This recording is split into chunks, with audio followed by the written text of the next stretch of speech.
మన ముకుంద జ్యువెలర్స్ కొత్త బ్రాండ్ పూర్వి అందమైన 18 గ్రామ్స్ బంగారు ఆభరణాలు దుబాటు ధరల్లో వివరాలకు సంప్రదించండి. నమస్కారం, వెల్కమ్ టు సుమన్ టీవీ. నేను గీతాంజలి. నవంబర్ 26వ తారీఖు సుబ్రహ్మణ్య షష్ఠి. ఎంతోమంది ఎదురు చూస్తున్నారు కదా ఈ వీడియో కోసం. ఎందుకంటే స్వామిని సేవించుకోవటం, ప్రత్యేకించి సుబ్రహ్మణ్య షష్ఠి రోజున సేవించుకోవటం అనేది ఎంతో మహద్భాగ్యంగా మనందరం భావిస్తాం. అయితే ఆ రోజు పూజా విధానం ఏంటి? కొన్ని ప్రాంతాల్లో అయితే విశేషంగా సుబ్బారాయుడు షష్ఠి అని అంటారు. కొంతమంది ఏమో కుమారస్వామి పూజ చేస్తారు, కొంతమంది నాగులకు పూజ చేస్తారు. ఇలా రకరకాలుగా పూజలు అనేవి చేస్తారు. అసలు ఆ రోజు విశిష్టత, పూజ చేసే విధానం, నియమాలు ఇవన్నీ కూడా తెలుసుకుందాం. అలాగే ప్రత్యేకించి కళ్యాణం కోసం, అలాగే సంతానం కోసం ఎదురు చూసే వాళ్ళకి ఇది ఒక శుభదినంగా కూడా చెప్తారండి. కొన్ని పరిహారాలు కూడా ఉంటాయంటారు. ఇది తెలుసుకుందాం. వీటన్నిటి గురించి వివరించేందుకు ప్రస్తుతం మనతో పాటు ఉన్నారు ప్రముఖ జ్యోతిష్యులు బ్రహ్మశ్రీ నందిభట్ల శ్రీహరి శర్మ గురువు గారు. వారు గత 15 సంవత్సరాలుగా 30,000కు పైగా జాతక పరిశీలన చేసినటువంటి అనుభవం కలిగిన నిష్ణాతులు. వారితో మాట్లాడి వివరాలు తెలుసుకుందాం. గురుగారు నమస్కారం అండి. వాగర్థావివ సంపృక్తౌ వాగర్థ ప్రతిపత్తయే జగతః పితరౌ వందే పార్వతీ పరమేశ్వరౌ. ఆదిత్యాయ చ సోమాయ మంగళాయ బుధాయ చ గురుశుక్రశనిభ్యశ్చ రాహవే కేతవే నమః. శృంగేరి జగద్గురు పీఠాధిపతులకి, కంచి పీఠాధిపతులకి నమస్కారములు తెలియజేసుకుంటూ కార్యక్రమాన్ని ప్రారంభిద్దాం. గురుగారు, సుబ్రహ్మణ్య షష్ఠి చాలా ఎదురు చూసాం. వాస్తవానికి త్వరలోనే రాబోతోంది. మరి 26వ తారీఖు కదండి, ఇంకా అందులో మార్పు లేదమ్మా. 26వ తారీఖు రోజునే సుబ్రహ్మణ్య షష్ఠి, సుబ్బారాయుడి షష్ఠి. పూర్తిగా ఆ రోజంతా షష్ఠే ఉంది అని కూడా అంటున్నారండి. ఇంక వేరే తిథి మార్పు ఏం లేదమ్మా. చంపక షష్ఠి అని కూడా అంటారు దీన్ని. అంటే అర్థం ఏంటి గురుగారు? ఎందుకని అంటే మనకు భాద్రపద మాసము, వైధృతి యోగము, విశాఖ నక్షత్రము ఆదివారం వస్తే చంపక షష్ఠి అని అంటారు కొన్ని గ్రంథాల ప్రకారం. అదేవిధంగా శతభిష నక్షత్రము ఆదివారము షష్ఠి తిథి గనక ఉండి వైధృతి యోగం గనక ఉంటే దీనిని కూడా చంపక షష్ఠి అని అంటారు. ఈ రోజు నుంచి, అంటే ఈ రోజున చేసినటువంటి దానములు కానీ పూజలు కానీ అనంతమైనటువంటి పుణ్య ఫలితాలు ఇస్తాయి. ప్రవార షష్ఠి అని కూడా అంటారు. అంటే షష్ఠి వ్రతంని ఆచరించడం అనేది ఈ మార్గశిర శుద్ధ షష్ఠి నుంచి మొదలుకొని వచ్చే మార్గశిర శుద్ధ షష్ఠి నాడు విరమింపచేసేది. అంటే ఒక సంవత్సరం పాటు నియమాన్ని పాటించేటువంటిది షష్ఠి తిథి వ్రతముగా సుబ్రహ్మణ్య స్వామిని ఆరాధించే తత్వము ఇది ఉంటుందమ్మా. మరి విశేషాలు తెలియచేయండి. అసలు ఎలా పూజ చేసుకోవాలి, మేము ఏ విధంగా నియమాలు ఏమైనా ఉన్నాయా? ఆ రోజు అసలు ఉదయం లేచిన దగ్గర నుంచి ఏం చేయాలో చెప్పండి. ప్రధానంగా ఈ యొక్క సుబ్రహ్మణ్య స్వామి యొక్క అవతారాన్ని ఈరోజు మనం మననం చేసుకోవాలి.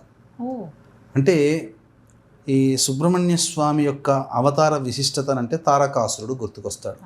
తారకాసురుడు బ్రహ్మ గురించి గొప్ప తపస్సు చేసి అప్పటికే సతీ వియోగం కలిగింది పరమేశ్వరుడికి. ఇక భార్య లేదు కాబట్టి ఇక మళ్ళీ ఈ సందర్భంగా ఇంకా వివాహం చేసుకోడు. నాకు మరణం లేకుండా కావాలని అడిగితే ఇవ్వరు కదా దేవతలు. అందుకని ఒక మెలిక పెట్టి అడుగుతుంటున్నారు. ప్రతి మరణంలో కూడా, ప్రతి వరంలో కూడా మరణం అనేది రాకుండా ఎలా అవాయిడ్ చేయాలో అలాంటి వరాలు కోరుకుంటుంటారు. ఇందులో భాగంగా ఈ తారకాసురుడు పరమేశ్వరుడికి, అతని భార్యకి జన్మించిన పుత్రుని చేత నాకు మరణం కలగాలని కోరుకున్నాడు. అప్పటికే సతీ వియోగం జరిగింది. కాబట్టి ఎలాగో వివాహం చేసుకోడు పరమేశ్వరుడు. ఇక ధ్యానంలో ఉన్నాడు, యుగ యుగాలు ధ్యానంలోనే ఉంటాడు. ఇక వివాహం అంటూ కుదరదు అని అనుకున్నాడేమో. అలా అనుకున్న సందర్భంలో హిమవంత్ పుత్రికగా అమ్మవారు మళ్ళీ పార్వతిగా జన్మించడం, పరమేశ్వరుని ఆరాధన చేయడం, వేల సార్లు స్వయంవర కళా మూలమంత్రానుష్ఠానం చేసిన కారణం చేత ఆ పరమేశ్వరుని భర్తగా పొందింది. తరువాత ఈ భర్తగా పొందినటువంటి తరువాత జరిగినటువంటిది వృత్తాంతం ఏంటంటే, ఆ పార్వతీ పరమేశ్వరుల యొక్క అనుగ్రహం వల్ల ఈ యొక్క సంబంధించినటువంటి కుమారస్వామి జన్మించడం జరిగింది. అంటే మోహావేశం, అదే ఎలాగో చెప్పబడతారంటే, మోహావేశము చేత శివుని వీర్యము ప్రతనమైతే దానిని అగ్ని గ్రహిస్తాడు. అగ్ని కూడా భరించలేనంత వేడి ఆ శివవీర్యం. దాన్ని తీసుకుని వెళ్ళి వరుణునికి అందజేస్తాడు. ఆ వరుణుడు నదీ తీరంలో, గంగా నదీ తీరంలో చేస్తే ఆ గంగా నదీ తీరంలో వెలిసినటువంటి కృత్తికలు ఆ యొక్క శిశువుని పెంచడం కారణం చేత అతని పేరు కృత్తికుడుగా మారింది. కార్తికేయుడు, కృత్తికుడు అని అంటారు. కృత్తికా నక్షత్రం అక్కడి నుంచే వచ్చింది. అందుకనే అగ్ని ద్వారా జన్మించాడమ్మా. అందుకనే కృత్తికా నక్షత్రము అగ్నిర్నః పాతు కృత్తికా అంటే కృత్తికా నక్షత్రానికి అధిపతి అగ్నిదేవత. కృత్తికల చేత పెంచబడ్డాడు కాబట్టి కార్తికేయుడు అయ్యాడు. ఇంకొక విధానం ప్రకారము ఈ యొక్క తారకాసుని యొక్క సంహారం జరిగిన తరువాత ఎక్కడో ఒక చోట ఇదంబుడు అనేటువంటి యొక్క రాక్షసుడు మిగిలిపోయాడు. అది కూడా సంహారం చేయాల్సినటువంటి బాధ్యత కుమారస్వామి మీద ఉంది కాబట్టి ఈ ఇదంబుడు కూడా తారకాసుని అన్నదమ్ముల్లో ఒకడు. ఇప్పుడు ఎక్కువగా కావడి మోసుకొస్తారు, చూసారా మీరు? తమిళనాడులో కావడి మోసుకొస్తారు. ఈ కావడి మోసుకురావడానికి గల కారణం కూడా ఈ ఇదంబుడు అనే రాక్షసుడు. అంటే ఒకప్పుడు అగస్త్యుని యొక్క మహత్యాన్ని తపస్సుకు మెచ్చినటువంటి పరమేశ్వరుడు 2 కొండలు ఇస్తాడు. ఇది తీసుకుని వెళ్ళి నీకు నచ్చిన చోట ఈ దక్షిణ దేశంలో నీవు ప్రతిష్ఠింపజేయి అనగా అగస్త్యుడు చాలా సంతోషించి శివపార్వతుల కొండలుగా దాన్ని తీర్చిదిద్దాం అనుకుంటాడు.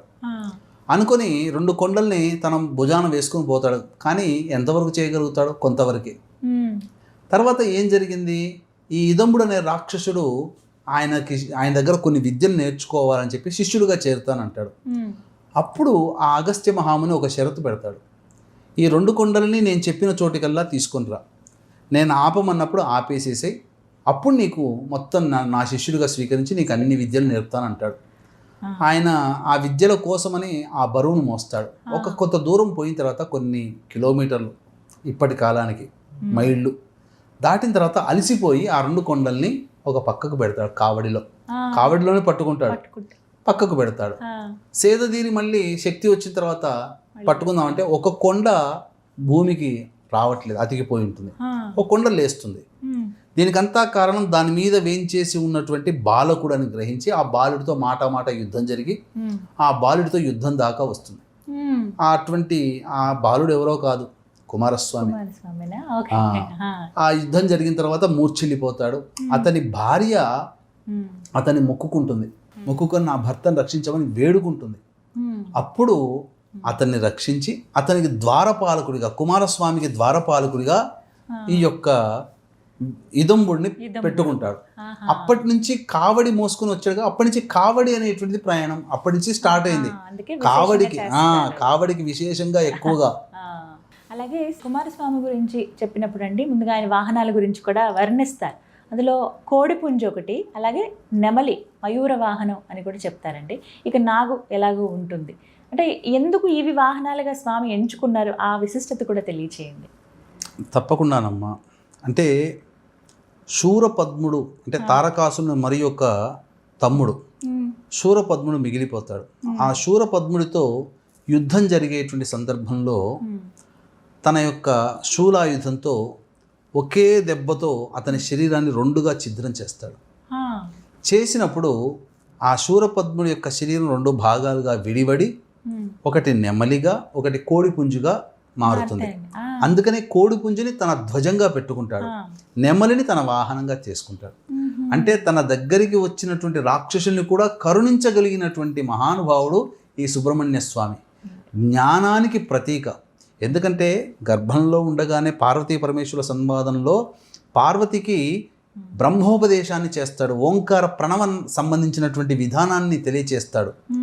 చిన్న పిల్లవాడుగా ఉన్నప్పుడునే ఇది విని గ్రహించినటువంటి సందర్భంలో ఒకసారి బ్రహ్మదేవుడు ఓంకార ప్రణవానికి సంబంధించినటువంటి వివరణలో తప్పుగా చెబితే అతనికి బ్రహ్మకే బ్రహ్మోపదేశం చేసినటువంటి జ్ఞానస్వరూపుడు. అందుకే జ్ఞానానికి కారకుడు ఎవరయ్యానంటే సుబ్రహ్మణ్య స్వామి. ఈ కాలంలో చాలామంది పిల్లలు ఆటిజం భావాలతో ఇబ్బందులు పడుతుంటుంటారు. మాట రాకుండా, జ్ఞానం పెరగకుండా, అంటే బుద్ధి అనేటువంటిది హైపర్ యాక్టివ్ అవ్వడము, వయసు పెరుగుతున్న బుద్ధి పెరగకపోవడం లాంటి సమస్యలు పిల్లలకి ఎక్కువగా ఉంటున్నాయి కదా. ఇవన్నీ సుబ్రహ్మణ్య స్వామి యొక్క అనుగ్రహం వలన తీరుతాయి. ఇది అలాగే సర్పము అనేటువంటిది ఎందుకనంటే జ్ఞానానికి కారకుడు కదమ్మా. మన శరీరంలో జ్ఞానాన్ని సూచించేటువంటిది మూలాధార చక్రం వరకు. అంటే ఇక్కడ ఉన్నటువంటి ఆ చక్రము అలా పాము రూపంలో ఇలా మెదడుకి ఇక్కడ ఉన్నటువంటి మూలాధార చక్రం నుంచి ఇక్కడికి దాకా చేరుతుంది. మూర్ధి స్నానానికి దగ్గర చేరుకొని భేదం అయిపోతుంది. మూలాధార చక్రం నుంచి అలా విడివడి షట్చక్రాల ద్వారా గుండా ప్రవేశించే జ్ఞానమే కదా. నాగుపాము రూపంలో ఉంటుంది కాబట్టి నాగుపాముని అక్కడ మనం చూస్తాం స్వామివారి యొక్క చిత్రపటంలో. ఇదంతా కూడా కాబట్టి సుబ్రహ్మణ్య స్వామి యొక్క అనుగ్రహం వల్ల కుజదోషం తొలగిపోతుంది, కాలసర్పదోషం తొలగిపోతుంది, అంటారండి, అవును. అకాల ప్రమాదాలు తొలగిపోతాయి, వైవాహిక జీవితంలో ఇబ్బందులు డైవోర్సులు రాకుండా ఆనందకరమైన జీవితం కలుగుతుంది. అలాగే తరచూ యాక్సిడెంట్స్కి గురయ్యేటువంటి జాతకాలలో, తర్వాత ఇన్సెక్యూరిటీ అంటే ఆత్మన్యూనత అని అంటారు కదమ్మా, దాన్ని పొందేటువంటి వాళ్ళ జాతకాలలో ఈ కుజుడు ఉంటాడు. అలాగే ఎవరి జీవితంలోనైతే ఎవరు వాళ్ళని ఉద్యోగం నుంచి తీసారు, వీళ్ళంతట వీళ్ళే కొంతకాలం చేసి బయటికి వస్తారు, అంటే కంటిన్యూటీ ఇన్ ప్రొఫెషన్ అనేది లేకుండా ఉంటుందో అటువంటి వాళ్ళ జాతకాల్లో ఈ కుజుడు దోషకారిగా ఉంటాడు. వివాహాల విషయం, కోర్టు సమస్యలు, ముఖ్యంగా కోర్టు సమస్యల విషయం, ఆస్తి తగాదాల విషయం, అలాగే దాంపత్య విషయం, ఆపరేషన్స్కి సంబంధించిన విషయం, తరచూ యాక్సిడెంట్స్కి గురయ్యేటువంటి విషయం, ఉద్యోగాల సంబంధమైన విషయం, ఇలా మానవుడి జీవితంలో సుబ్రహ్మణ్య స్వామి అధిష్టాన దేవతగా ఉన్నటువంటి కుజగ్రహ ప్రభావం వలన ఇవన్నీ సంబంధించిన సమస్యలు కలుగుతాయి. ఈ సమస్యల నివారణకి మానవుడు విశేషించి ఈ యొక్క మార్గశిర శుద్ధ షష్ఠి అయినటువంటి సుబ్బారాయుడి షష్ఠి, సుబ్రహ్మణ్య షష్ఠి రోజున కొన్ని పరిహారాలు పాటించుకోవాలమ్మా.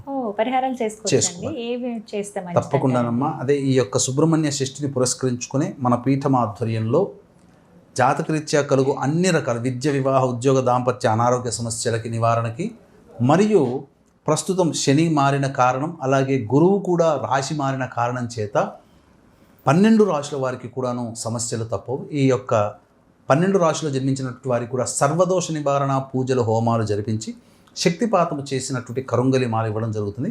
అవకాశం ఉన్న వాళ్ళు కార్యక్రమ తదనంతరం కాంటాక్ట్ చేసి మీ గోత్రనామాదులు నమోదు చేసుకోవచ్చు.